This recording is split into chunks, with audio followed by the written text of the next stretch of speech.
Hello and welcome back to my channel and to this Q&A.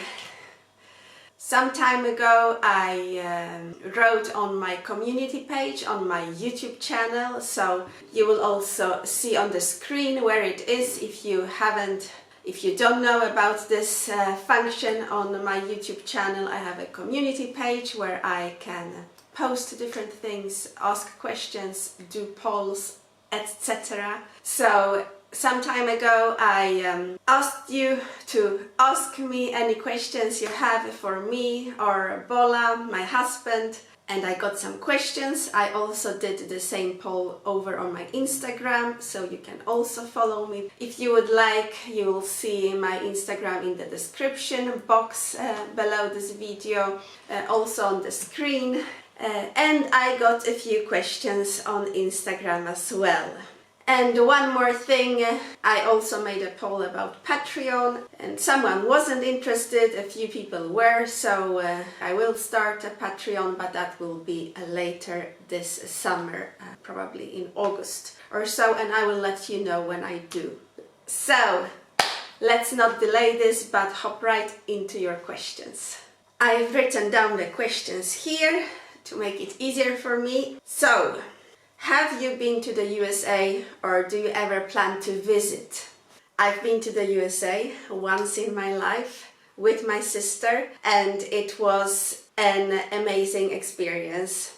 It was in 2010, so a long time ago, and we were around maybe 8-9 days, I think, in New York, and we saw everything that was possible to be seen in New York. And we also went to Hampton, to the beaches. I am obsessed about swimming, about the sea, and I told my sister that we can go to New York.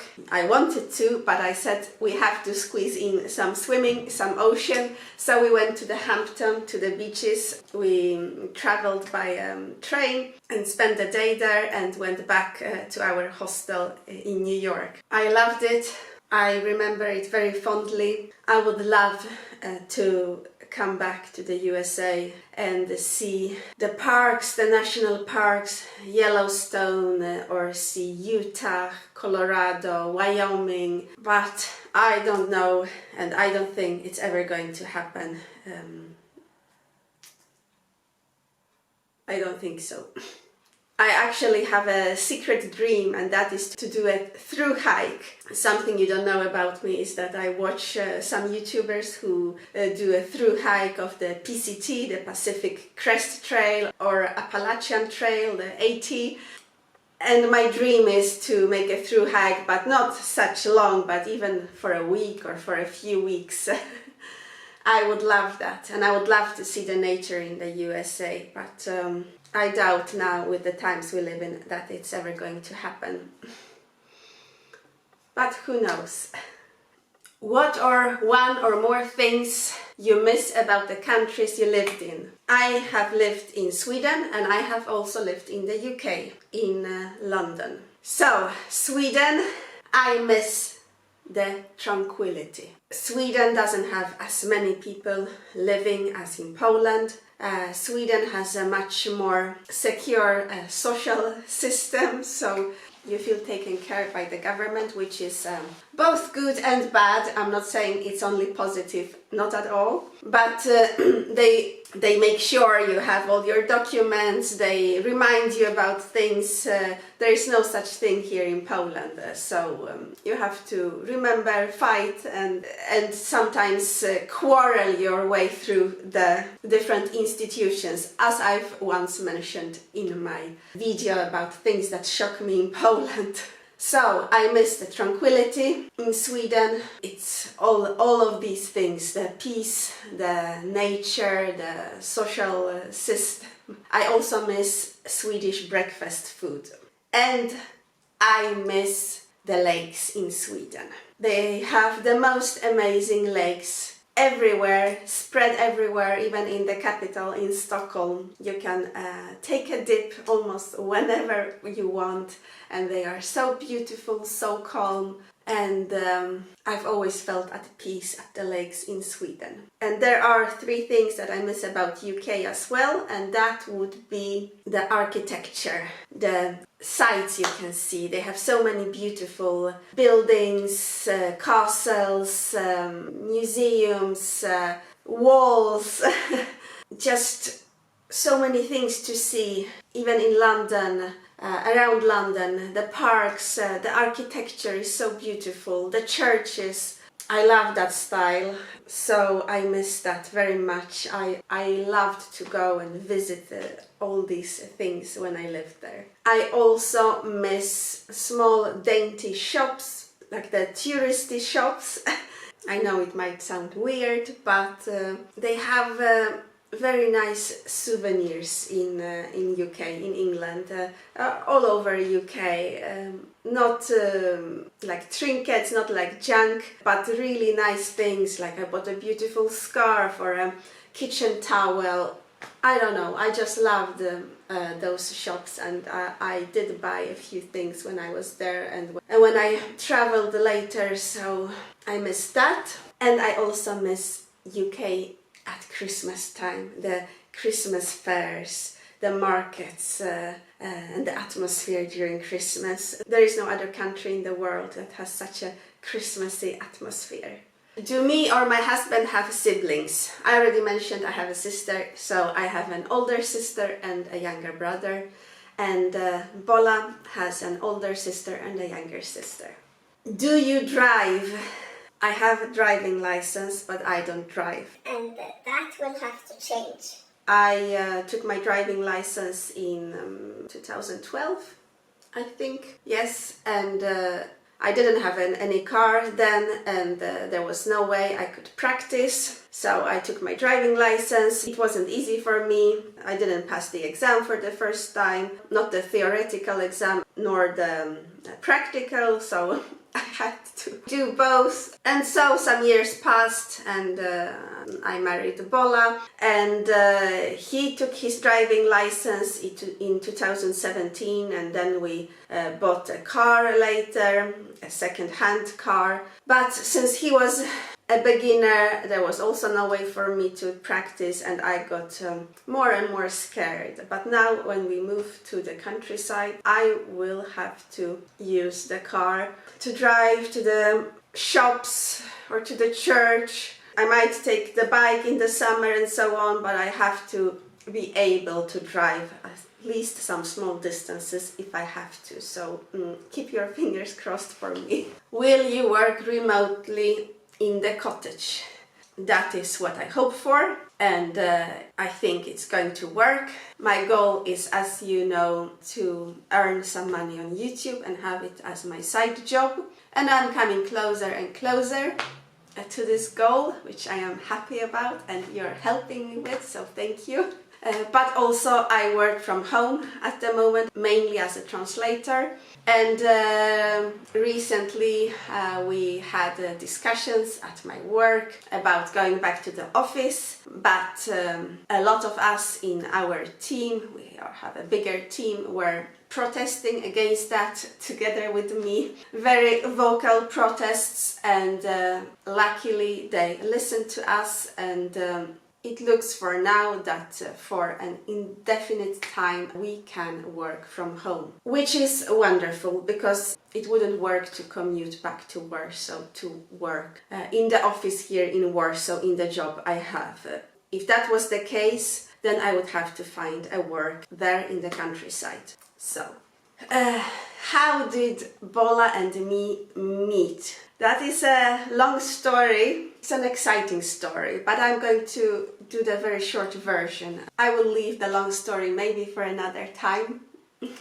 Maybe a story time vlog, maybe in the future. We met here in Poland in 2012, Bola came to Poland from Egypt as a refugee, religious refugee. He is a Copt, Christian Copt, and you know that in Egypt people are persecuted for their faith, and it's not very easy to be a Christian in Egypt. There have been killings of Christians, both Orthodox and Catholics, because there are both in Egypt, Coptic Catholics and Coptic Orthodox. And so Bola decided to come to Europe, and by different circumstances he chose Poland and he stayed here. We met when he was here. He was granted asylum and refugee status on religious grounds by the Polish government, and later we married, and he's also now a Polish citizen. And one more question for Bola, which I will answer. What type of job has Bola? Or is his main focus finishing the house? He works in a corporation with Arabic language, and he's been working all the time. So with finishing the house, he's been taking a lot of vacation and also working before or after work and on the weekends. So he was very busy and very exhausted all winter. He was working double. Now that has stopped, and finally he can relax. So we are both happy about that, because the winter was very exhausting. I've got 2 questions left in this long Q&A. I think this video is very long.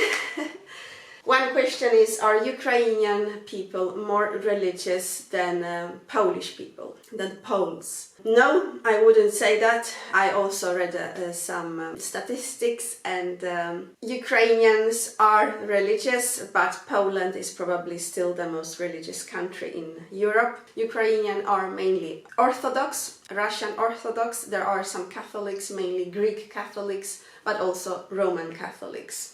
I would say that most of the refugees that come to Poland are Orthodox. In the statistics it shows that as all over the world, less and less young people practice their faith and are religious.